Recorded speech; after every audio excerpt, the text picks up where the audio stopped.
ધર્મમાં નીતિ છે, ધર્મ છે, ટકવો છે. નીતિ ને ધર્મ ઘરમાં ટકે નહીં. તમારા ઘરમાં પવિત્ર શુદ્ધ વાતાવરણ ટકતું નથી. તમારા ઘરનું વાતાવરણ પણ દૂષિત થાય છે. નીતિવાળો માણસ વિદુર, જ્યાં સુધી વિદુરજી બાજુમાં હતા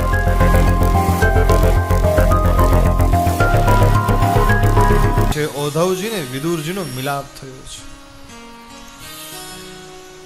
વિદુરજી એક નીતિવાળા માણસ હતા અને જ્યાં ન કહેવાનું કીધું છે, આજે હસ્તિનાપુર છોડીને નીકળી ગયા છે યાત્રા કરવા માટે. કથા બહુ અદ્ભુત છે કે વિદુરજી યાત્રા કરવા નીકળી ગયા પછી એક દુર્યોધન નહીં 100 ભાઈનું પતન થઈ ગયું. અને એવી ને એવી કથા તમે રામાયણમાં જુઓ. એક વિભીષણ જ્યાં સુધી બાજુમાં હતો રાવણને કાંઈ ન થયું, પણ વિભીષણ પણ રાવણને છોડી અને રામના શરણે ગયા ત્યારે રાવણ ક્યાં આખી લંકાનું પતન થઈ ગયું. ધર્મમાં નીતિ છે, ધર્મ છે, ટકવો જોઈએ. નીતિ ને ધર્મ ઘરમાં ટકે નહીં તો તમારા ઘરમાં પવિત્ર શુદ્ધ વાતાવરણ ટકતું નથી. તમારા ઘરનું વાતાવરણ પણ દૂષિત થાય છે. એક નીતિવાળો માણસ વિદુર, જ્યાં સુધી વિદુરજી બાજુમાં હતા ત્યાં સુધી હસ્તિનાપુરમાં કાંઈ થતું નથી. વિદુરજીને સાહેબ તમે વિચારો જુઓ. વિદુર નીતિ નામનું એક પુસ્તક છે, વિદુર નીતિ. વિદુરજીના બધા વિચારો એમાં મૂકેલા છે.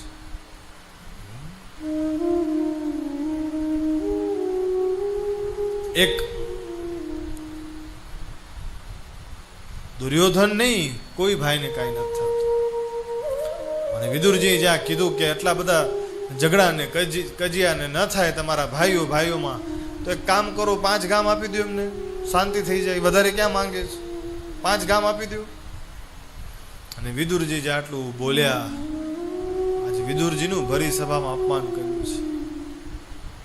દુર્યોધન કટાક્ષમાં બોલ્યો છે કે ઘરના આંગણામાં કૂતરો રાખ્યો હોય ને, કૂતરાને રોટલો દઈ તો કૂતરો પણ વફાદારી કરે, ત્યારે તમે તો અમારા લાડવા ખાઓ છો. અને નીતિવાળો માણસ હતો, ડાયો માણસ હતો, એને જ્યાં શબ્દ લાગ્યા આજે જગ્યા છોડી દીધી છે. અને ડાયા માણસોને સલાહ દેવાય, ગાંડાને ન દેવાય.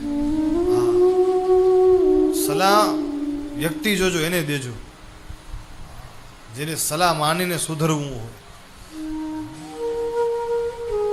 અને આ દુનિયામાં સલાહ દેવા વાળા પાછા બહુ વધ્યા છે. કારણ કે સલાહ ઉપર કઈ ટેક્સ તો પડતો નથી.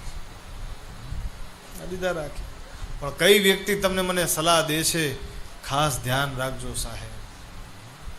કોઈ સજ્જન માણસ, કોઈ સાત્વિક માણસ સલાહ દે તો એની સલાહ માનજો. ઘણા તો સલાહ તો એવી દે ને તમને ત્યારે મીઠી લાગે, 10 વર્ષે 15 વર્ષ એના પરિણામ ખરાબ થાય ત્યારે એમ થાય આની સલાહ ન માન્યા હોત તો. સલાહ કેની કનેથી લ્યો છો એ પણ બહુ ધ્યાન રાખજો. કોઈ સંત પુરુષ હોય, કોઈ ભગવત પુરુષ હોય, એની કનેથી સલાહ લેજો. કોઈ પવિત્ર વ્યક્તિ હોય એની કનેથી સલાહ લેજો. આજે વિદુરજીએ સાચી સલાહ દીધી છે, પણ અનીતિના શબ્દ કીધા. વિદુરજીને થયું કે હવે મારાથી અહીંયા રેવાય નહીં. વિદુરજી હસ્તિના છોડીને ચાલી ગયા, હસ્તિનાપુર છોડી.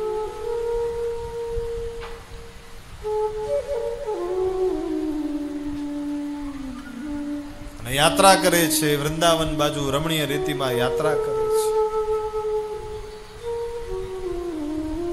અને ઔધવજી મળ્યા છે.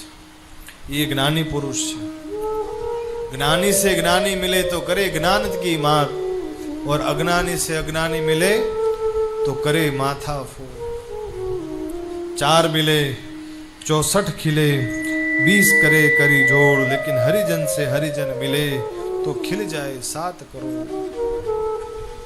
सज्जन पुरुष थी सज्जन पुरुष મળે ને તો જીવનમાં સાત્વિકતા આવે. અને પછી તો આ જગત કેમ ઉત્પન્ન થયું, એની બધી કથા મૈત્રી મુનિના આશ્રમમાં વિદુરજીને મૂકે છે. અને વિદુરજી ત્યાં ગયા છે અને આ જગત કેમ ઉત્પન્ન થયું એની રસિક કથા બતાવી છે.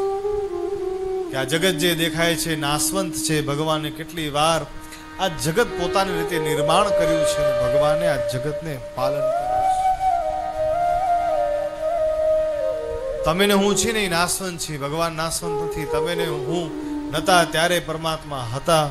તમે ને હું છીએ તો એ પરમાત્મા છે, અને તમે ને હું નહીં રહીએ તો એ પરમ તત્વ પરમાત્મા તો છે જ. ભગવાને આ સૃષ્ટિ બનાવી, ભગવાને આ બધું બનાવ્યું.